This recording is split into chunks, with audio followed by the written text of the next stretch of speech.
The largest island on Earth is covered in ice. Almost none of it is green, and its name, Greenland, may be the oldest marketing lie in recorded history. 1,000 years ago, a man wanted to sell a frozen wasteland to settlers, so he gave it a beautiful name. Today, that same island sits at the center of the most powerful nations on the planet because of what has been hiding under the ice all along. The United States wants to buy it. Denmark refuses to sell it. And the 57,000 people who actually live there want something else entirely. Why would a superpower fight over a sheet of ice? What is buried beneath it? And who really owns a land the size of a continent with fewer people than a small town? This is Greenland. Stay with me. By the end, you'll understand why the coldest place many will never see has become the most valuable island on Earth. Look at almost any world map, and Greenland looks enormous, often as large as all of Africa. That's a trick of the map. The common projection stretches the far north, inflating Greenland far beyond its real size.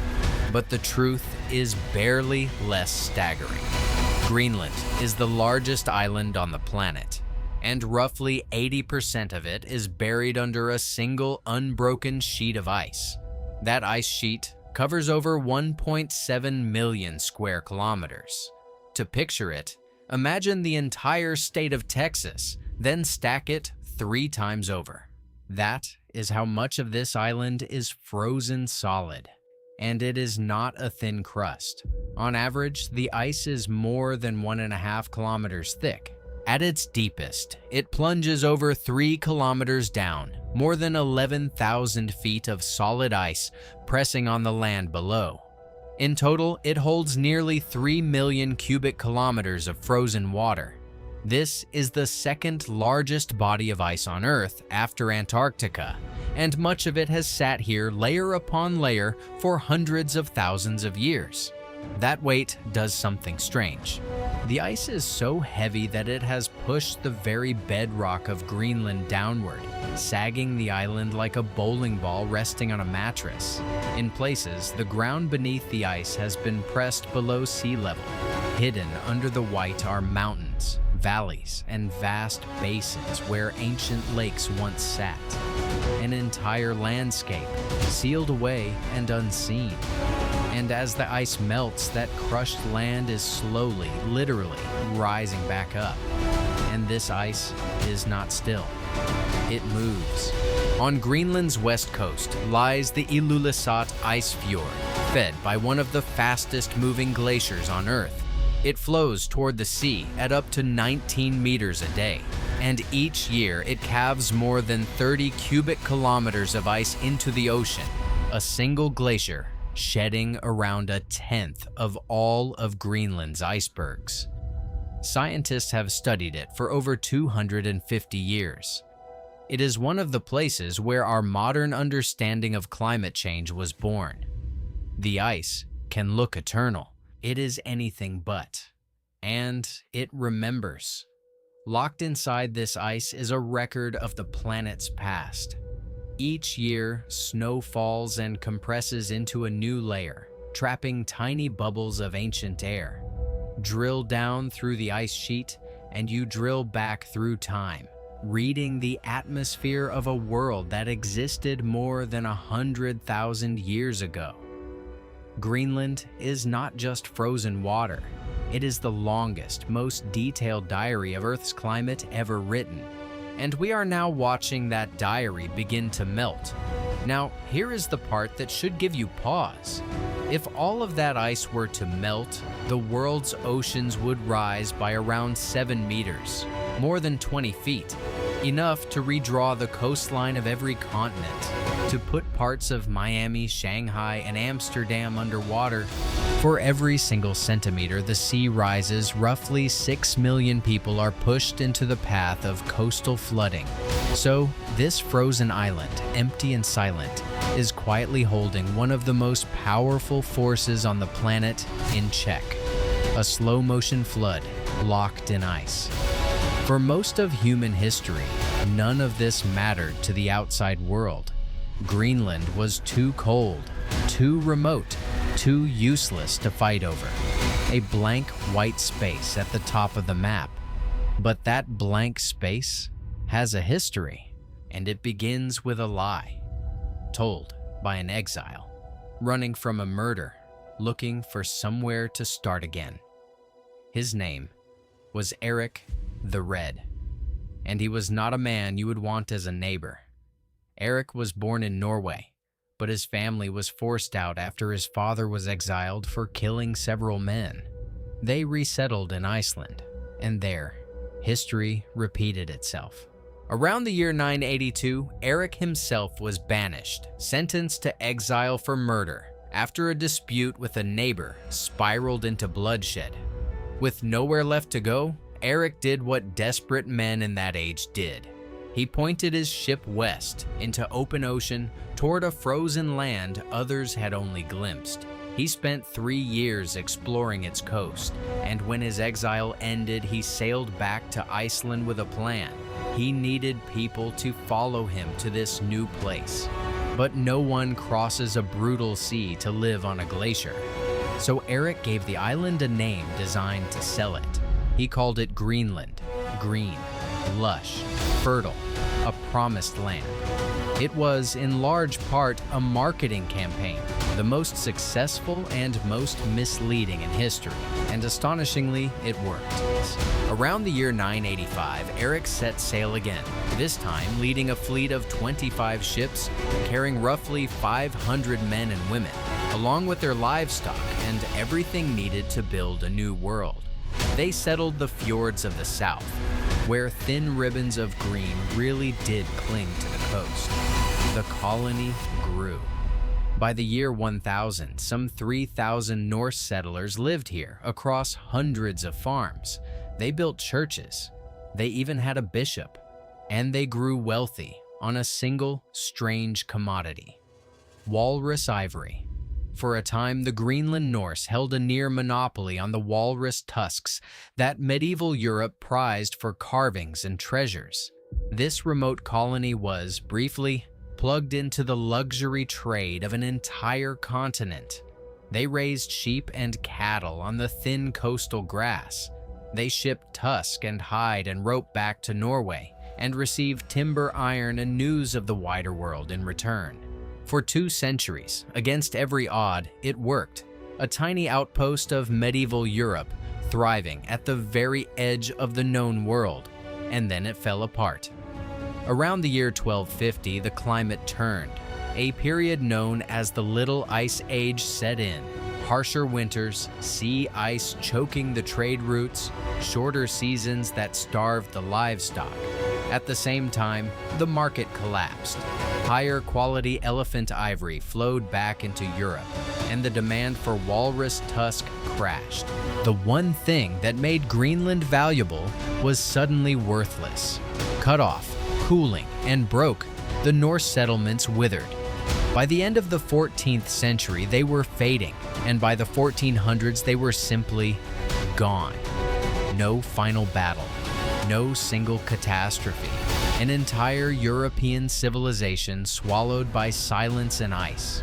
But here is what Eric and his settlers never understood. They were not the first people on this island, and they would not be the ones who mastered it. Long before Eric the Red, and long after his colony died, the true masters of Greenland were already here. They were the ancestors of today's Greenlandic Inuit, the Thule people, who spread across the Arctic and reached Greenland around the 13th century. Where the Norse tried to force European farming onto a frozen land, the Inuit did the opposite. They bent themselves to the ice. They built dog sleds to cross it. They carved kayaks and larger skin boats to hunt on open water. They made harpoons to take the seals and whales beneath the surface, and sewed clothing so well insulated it could hold back a cold that kills in minutes. They did not fight the Arctic. They became fluent in it. And where a European colony lasted 5 centuries and vanished, their way of life sustained them for more than 600 years. That knowledge is still here. Today, nearly 90% of Greenland's people are Inuit. This is their land, in every sense that matters. But their story took a darker turn. In 1721, a Danish-Norwegian missionary named Hans Egede sailed to Greenland, searching for the lost Norse colonists so he could bring them back to the faith. He found only ruins, so he turned to the Inuit instead and founded a new settlement he called Godhaab. Today, we know it as Nuuk, Greenland's capital. Conversion was not gentle. It came with pressure, and at times with force. And it was the beginning of Danish rule that would last for centuries. The deepest wound came in the 20th century. Danish authorities launched a campaign to modernize Greenland, to make its people live like Europeans. Families who had followed the hunt for 600 years were pressured to give it up, to leave the small settlements, to move into concrete towns, into apartment blocks, into a wage economy that had no place for the skills their ancestors had perfected. A way of life built over centuries was dismantled in a single generation. The cost of that rupture is still being counted. Greenland today carries one of the highest suicide rates in the world, at times close to 10 times that of Denmark, the country that once tried to remake it. Behind the statistic is a wound, a people caught between two worlds, belonging fully to neither. This is the human truth of Greenland, not an empty wilderness, a homeland with 57,000 people, a living language, and a history far older than the country that governs it. And that history is about to collide with something new. Because deep under the ice these people have always called home, the outside world has finally found a reason to want Greenland for itself. For 1,000 years, the world saw Greenland as worthless, too frozen to farm, too remote to matter. Then, geologists looked closer at the rock beneath the ice, and the calculation changed completely. Buried in Greenland's mountains is one of the largest untapped deposits of rare earth elements on the planet. By some estimates, 36 to 42 million tons, potentially the second largest reserve on Earth, behind only China. If that phrase, rare earths, sounds abstract, understand what it actually means. These 17 elements are the hidden skeleton of modern life. They are in your phone, in electric car motors, in wind turbines, in MRI machines, and critically, in the guidance systems of fighter jets, missiles, and lasers. No rare earths, no modern military, no modern world. And here is the problem that keeps governments awake at night. China controls the overwhelming majority of the world's rare earth supply, and it has shown it will use that control as a weapon, restricting exports to pressure rivals. For the United States, that dependence is a strategic nightmare, a single foreign power holding the raw materials of American industry and defense. This is not a hypothetical fear. It has already happened. Back in 2010, locked in a dispute with Japan, China abruptly halted its rare earth exports for 2 months. Japan, which then relied on China for nearly 90% of these materials, watched prices soar tenfold in a single year. The lesson landed hard in every capital on Earth. Whoever controls these minerals controls the machinery of the modern world. And in the years since, China has reached for that lever again, which is where Greenland comes in. An island holding a fortune of the exact minerals the West is desperate to secure, sitting just off North America, and, in American eyes, dangerously within reach of rivals like Russia and China. Suddenly, the frozen wasteland was the most interesting real estate on Earth. American interest hardened into something no one expected. An open push to acquire the island itself. money began to move, including a letter of interest for a loan of $120 million to help develop a single Greenlandic rare earth mine, a site called Tanbreeze in the far south. But wanting Greenland's treasure and reaching it are two very different things. Those minerals sit in some of the most hostile terrain on the planet, remote, above the Arctic Circle, buried under as much as a mile of ice in darkness for months of the year. Greenland has almost no roads, no mining industry, and just 57,000 people. Experts warn that building this dream could take decades and cost billions for an industry that barely exists today. So the prize is real. The obstacles are enormous. And into that gap has stepped a political storm that pulled a tiny Arctic population into the center of a global power struggle. To understand why the world wants Greenland, you have to understand that the minerals are only half the story. The other half is on a windswept stretch of ice in the far northwest. There sits Pituffik Space Base, once known as Thule Air Base, the only American military installation in Greenland, and the northernmost base in the entire United States defense system.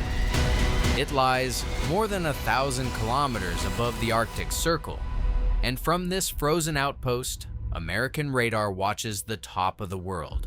Its job is missile defense. If an intercontinental missile were ever launched from Russia toward North America, its fastest path arcs directly over the Arctic, over Greenland. The radar here is built to see that launch in its first minutes.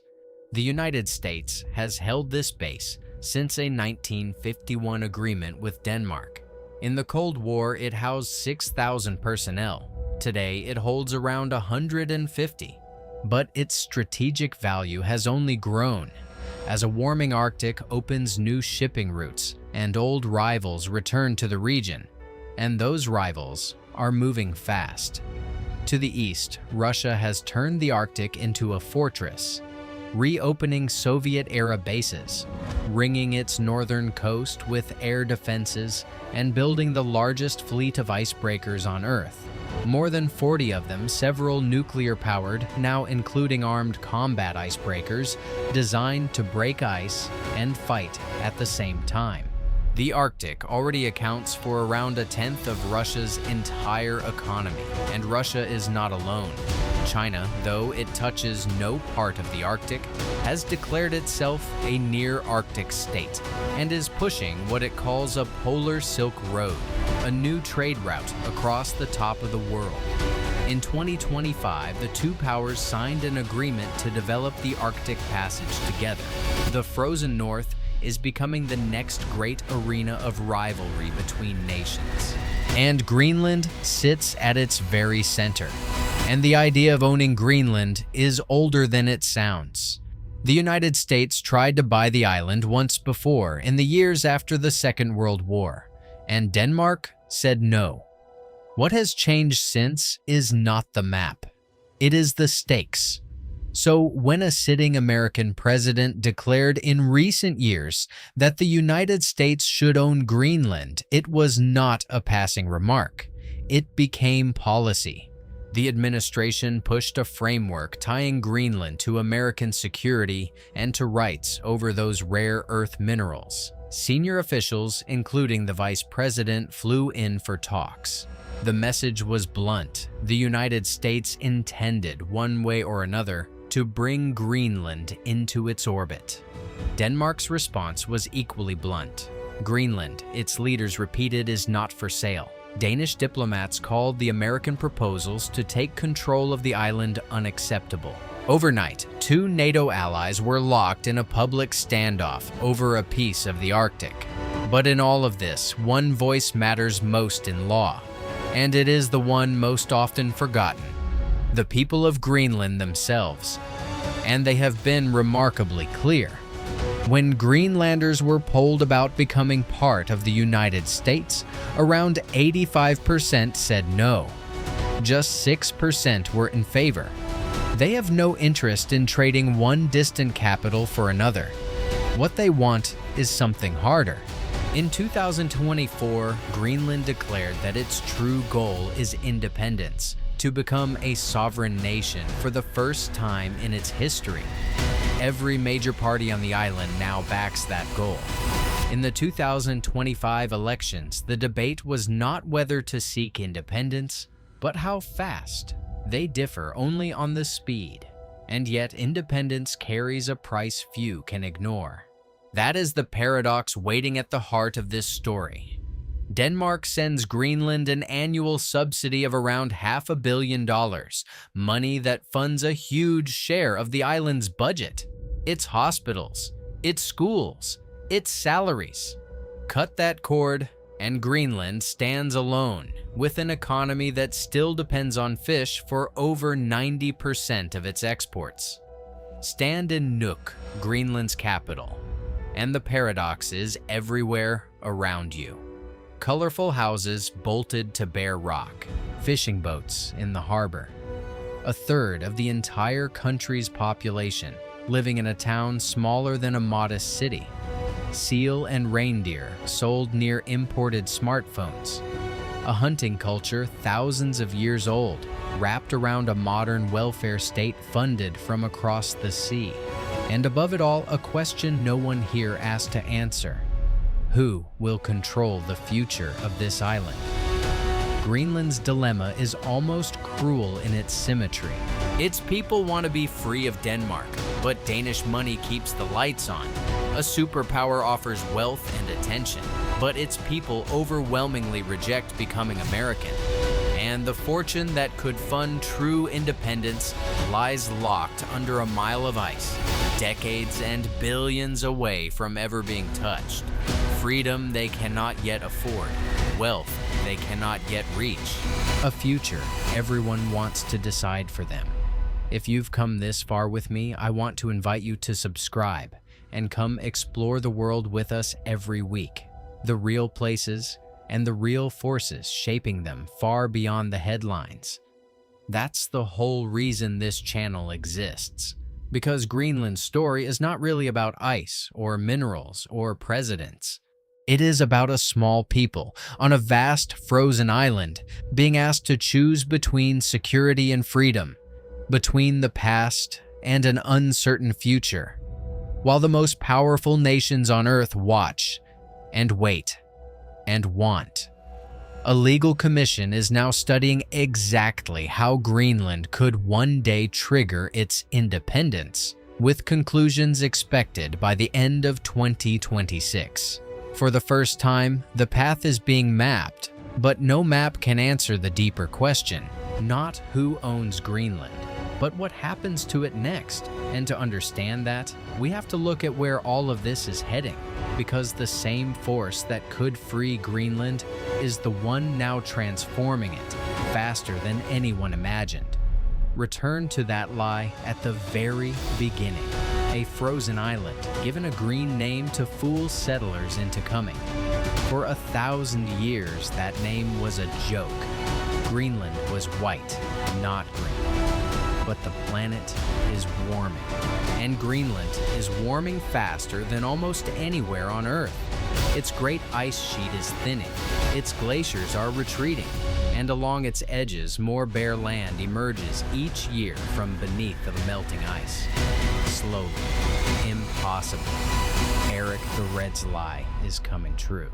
The white land is turning green, and that is the final strange twist of this story.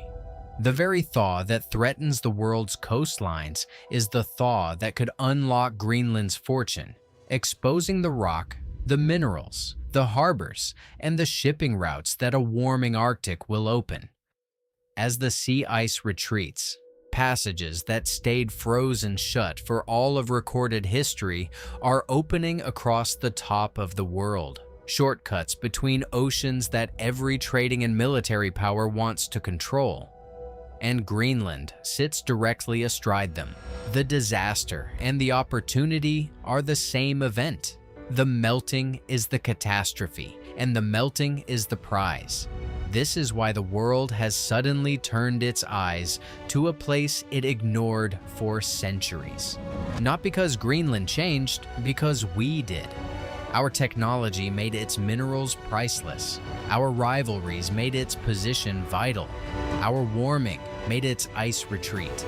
The same melting that opens Russia's shipping lanes and China's polar Silk Road is the melting that lays Greenland's fortune bare and puts this quiet island on the front line of a contest between the most powerful nations alive.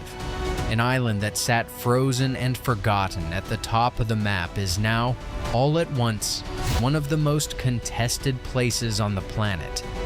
And through all of it, 57,000 people go about their lives on the world's largest island, hunting, fishing, raising children in painted houses on ancient rock.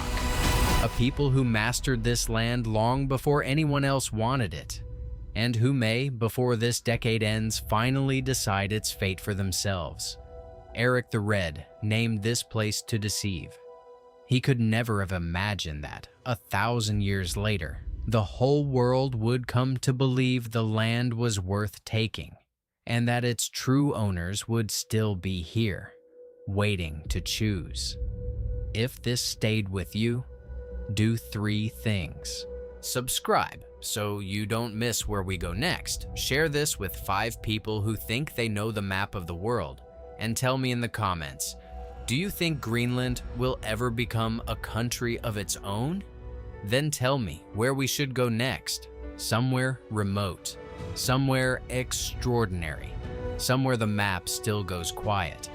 We'll be there. Until then, keep exploring.